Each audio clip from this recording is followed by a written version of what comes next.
I'm trying to get on with this show today. But coming up in today's show, folks, it's going to be a groovy doovy extravaganza. We're coming near to the end of 2024. Yo, that's unfair.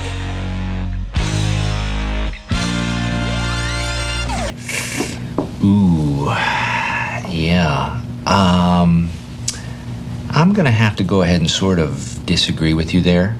And now, ladies and gentlemen, I am very proud to announce my very first official merchandise printed on everything except underwear. That's right. If you go to spreadshop.com at the link below, but right here, if you order any of my products, you get a 25% discount and only 13 days left by the time you see this video, or actually might even be 12 days depending on your time zone. So have a quick look here, folks. There she is, the blonde goddess in all her glory, where you too can come get some.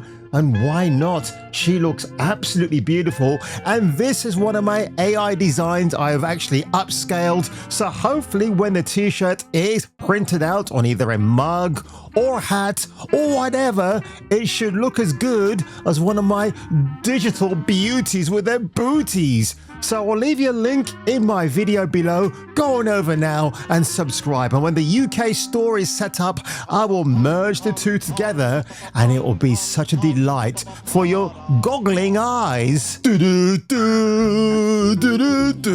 Yes, folks, it's coming to the end of 2024. And in today's video, we're looking back at the worst video game stories of the year. And my God, it was a bit of a hard choose and a hard schmooze, but I think I've narrowed it down to 10 perfectly formed, just like my lovelies right here, candidates and maybe future legacy title holders of worst video game story of 2024. So without further ado, folks, me and my 6 friends will sit here and laugh merrily for your viewing pleasure. And when I say 6 friends, let me break down the simple mathematics for you right now. 1, 2, 3, 4, 5, 6.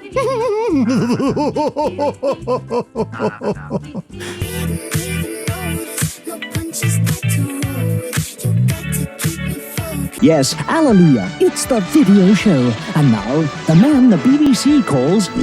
Jason King on Kung Fu Hot Dog. At number 10.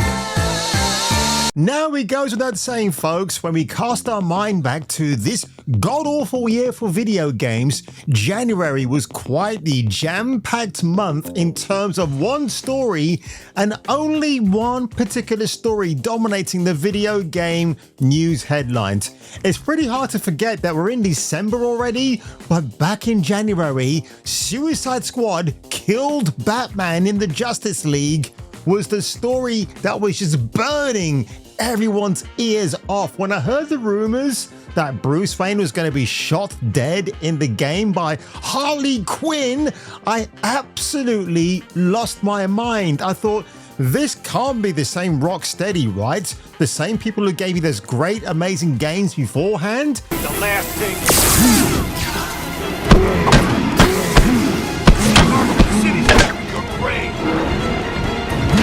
No, this is Rocksteady, where Sefton Hill, one of the original founders, already jumped ship. Do you know why? Because this might become a prevailing theme in today's video. Sweet Baby Inc.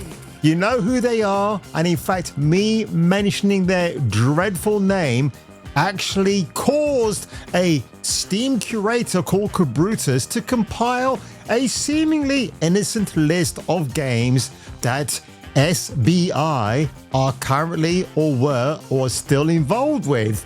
Just because he did that, it seems that certain people over at SBI, namely Chris Foreskin Kindred, wanted to get the list not just removed, but actually closed down Cabrutus Rambo's Steam account, where he's got thousands of hours of video gameplay all collated. Well, thankfully, Gabe Newell, the man who was asked to close down the account for Cabrutus Rambo, but declined, basically believing that everybody has a right to an opinion, whether you like it or not. And of course, folks, as a byline to this story, Chris Kindred was later fired by Sweet Baby Inc. So I guess there was some karma, just not the way he, she, they, them were expecting.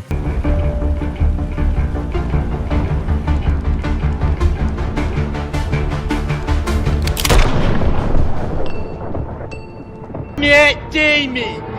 Now at number 9. Now here's a story that I did record a video for but decided not to upload on my channel.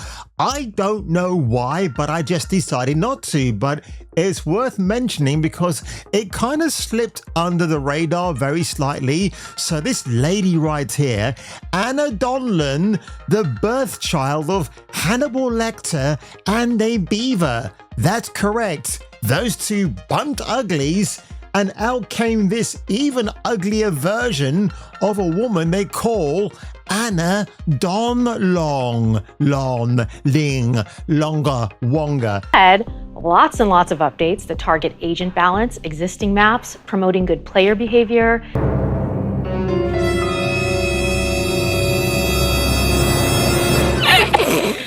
Now, what's her crime against gaming, you might ask? Well, the headline right here will tell you everything you need to know. So if you're a Valorant Studio employee, you might want to come to me, folks, and break down the news about this insufferable bint right here.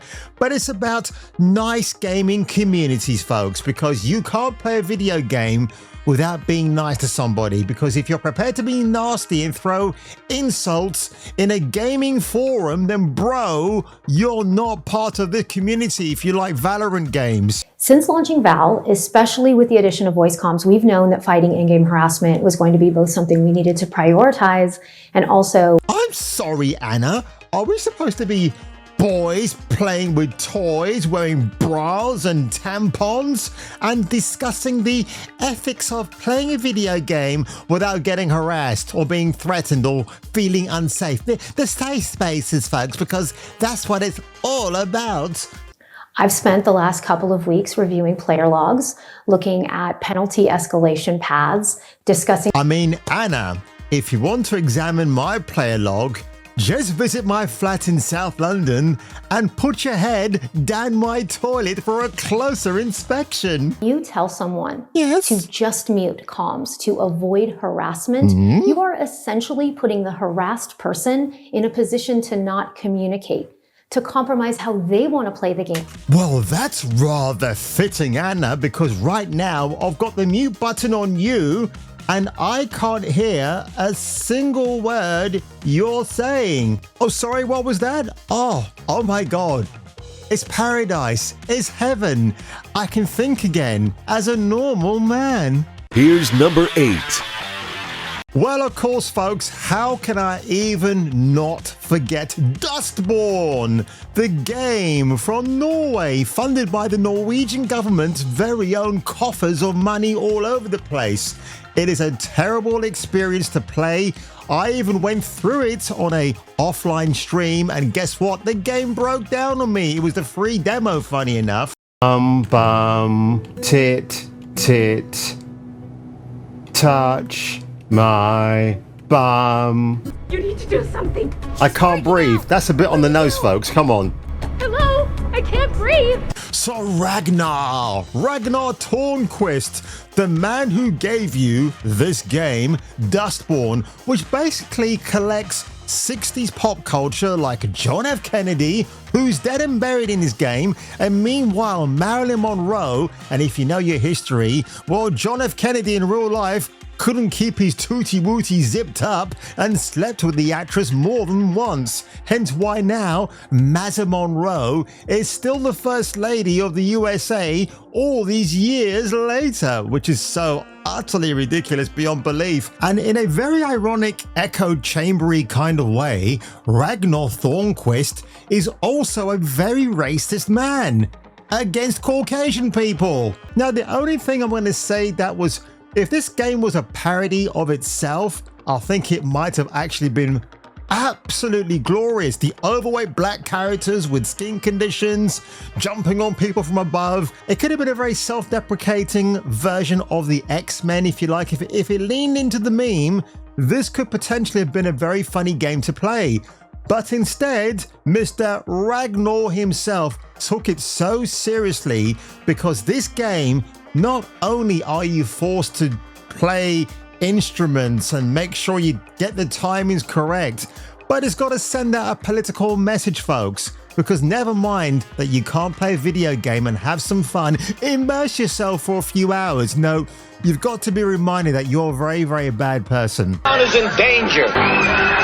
Watch, be careful of the block. At number 7, And the Sweet Baby Ink curse strikes again. Unknown 9. Another collaboration between Bandai Namco and Sweet Baby Ink. It only gets so worse, folks. Now, you know this game, you play Haruna in 1930s India, and the actress who was lending her looks and her vocal talents is Anya Chalotra from the Witcher series on Netflix. Now, I used to have some mixed feelings about that woman, but having seen her sit down in an interview and talk about how she was excited to play the lead character in this 5 out of 10 game from IGN, yes, even they couldn't give it anything above a perfect 7 score. This game was absolutely terrible.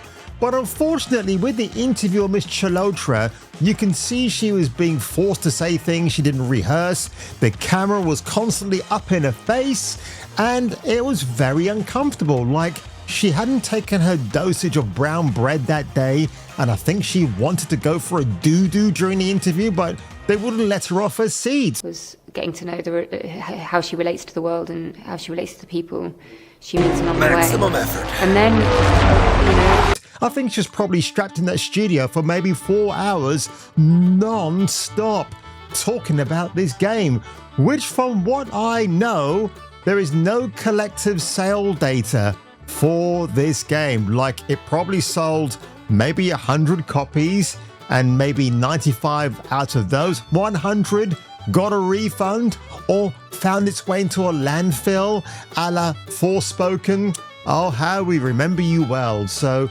goodbye, sadly, Unknown 9, but Miss Chalotra, may you have a long and perspective acting career, because you ain't half bad, love. and at number 6, Uh-oh, I think I've just shit my pants. It's Halloween 2024. What could possibly go wrong? If you are neither a man nor a woman, then what are you? Non-binary. I just said, and I'm going to use they instead of she from now on. The same studio who brought you Andromeda, Sorry, my face is tired from dealing with everything. and a few years before that, Anthem. Yes, that's correct, because some people played those games and some others just decided to move on and live the rest of their lives as Dr. David Banner, walking with a knapsack on his shoulder to the theme of The Lonely Man. Play that sad walking away song from The Incredible Hulk. Hey, everyone, look at me. Look at me. Where BioWare allegedly scrambled to remove gameplay footage of a DAV virtue signal cringe scene. Now, you know the one I'm talking about. It's where the character of Neve, who used to be Isabella in the previous Dragon Age games. Is this worth dying for? For your titties, yes. Damn, man.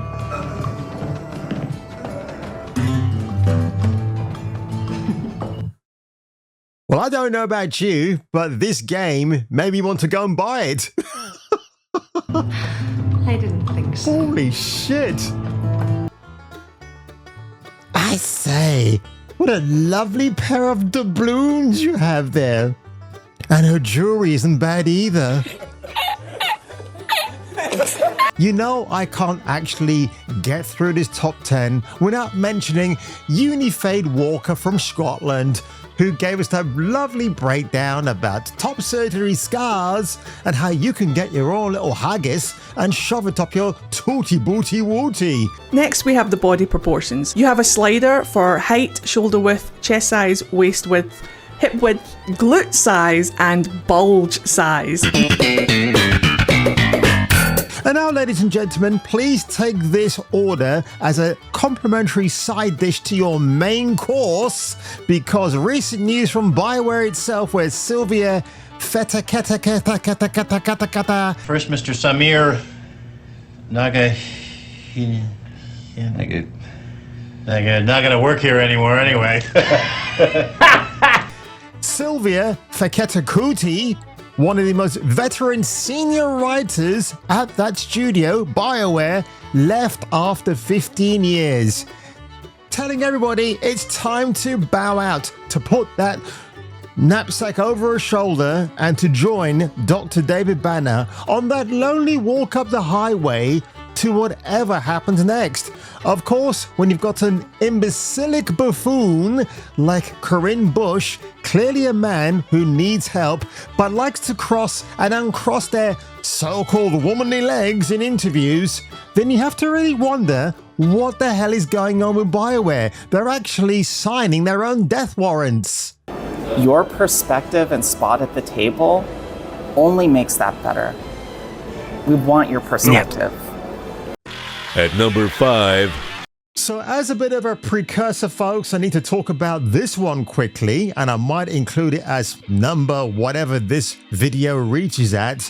But ahead of Star Wars Outlaws' imminent release date back in August, they talked about Assassin's Creed Shadows, and the lead character right here, who looks like an absolutely silly Billy, out of place Tilly in a timeline that he did exist in, but not as a samurai, if you know what I mean. Not to be confused with Black Ninja Gaiden.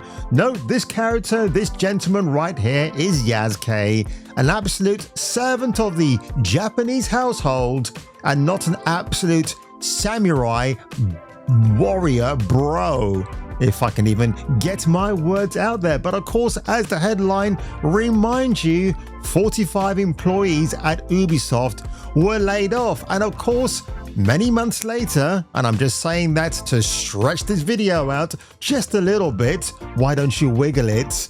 We had over 200 employees being let go of from Ubisoft offices all over the world. Here's number 4. So, ladies and gentlemen, when we talk about the censorship of beautiful, attractive women in video games and entertainment in general, do you remember the Dragon Quest III remake debacle where they suddenly had to censor the female characters in front of me? If you don't believe what I'm talking about, or even highlighting again for your viewing displeasure, or in its case, some pleasure, then carry on, follow me and read this article together, folks. Like their Western counterparts, Japanese fans are furious over the discovery that Square Enix's upcoming Dragon Quest III HD Double D has censored legendary series artist Akira Toriyama's original female character designs. Because again, folks, Japan, which is becoming a based country once again, knows the difference between men and women. And here you go, lovely wiping her booty in the clown's face, which is rather nice, don't you think? And she's got a bit of cleavage showing, as she should, as a woman, right? In the upcoming remake and the reshake, the blonde bombshell sees her collars and cuff replaced with an armband, should be an arm sling in this case, and the pointed top of her corset being given an extra piece of fabric to cover the offending articles. Your Honor. Quite a blasphemy, but even worse than this, or actually even a breath of fresh air, when the developers of Dragon Quest III sat down at the Tokyo Game Show on an offshoot interview and declared their dismay for censorship in the West. あとすごい話題になってたそのコスチュームとか当時とそのままなのかどうなのかみたいなのがありましたよね。またまあね、いろいろ規制もあってね、露出してきちゃいけないとかね。そこ、ちょっとあんまり深掘りする気はないんですけど。And what happened to these lovely individuals? They were getting cancelled by the mob out there. How dare you speak against woke practices in the West? That's none of your business. But again, it's a Japanese video game that should have been retained in its original version. And it wasn't. So there you go, folks. Another horrendous story to add to the list of offenders for the worst woke gaming video stories of 2024. At number 3. And it seems, ladies and gentlemen, that they cannot let go of the fact that you, the gamer, were responsible for the demise of Concord, that game that lasted just 2 weeks. Now, according to Andrew Kling from 3 days ago, well, by the time you get this video, it's more than that, Concord is one of the biggest flops of all time, and everybody has an answer for why. Even the director for Marvel's Rivals, Thaddeus Sasseur, is just the latest when he suggested the Sony short-lived hero shooter didn't offer any unique value to its would-be audience. We know that's code for the modern audience.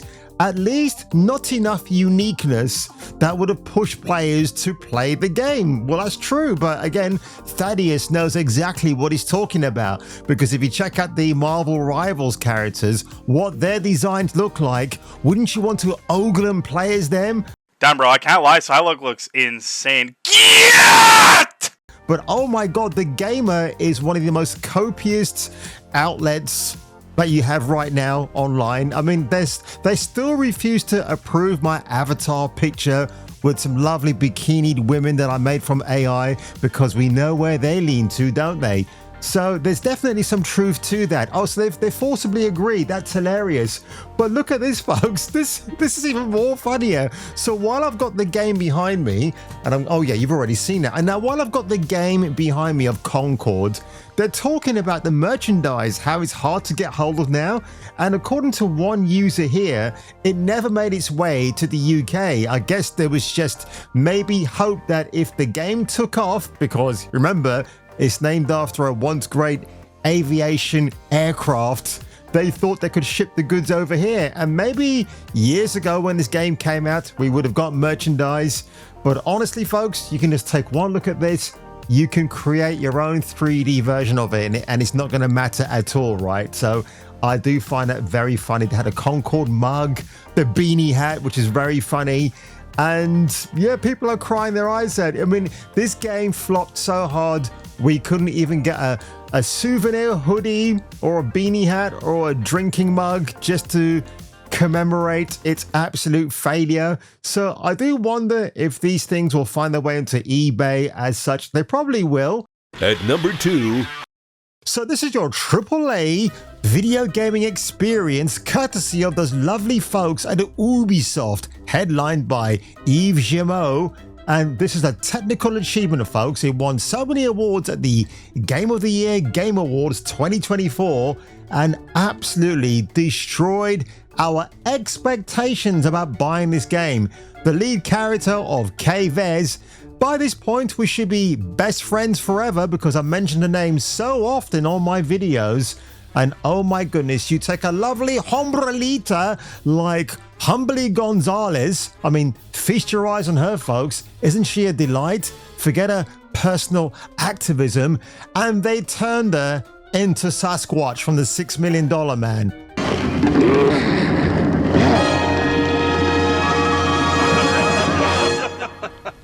How can you insult Andre the Giant and Humbly Gonzalez and put them in the same suitcase together? Well, quite clearly you can, and that was the end result. The worst love child that I could ever imagine. I mean, Ubisoft lied to their investors that this game was going to do absolute gangbusters.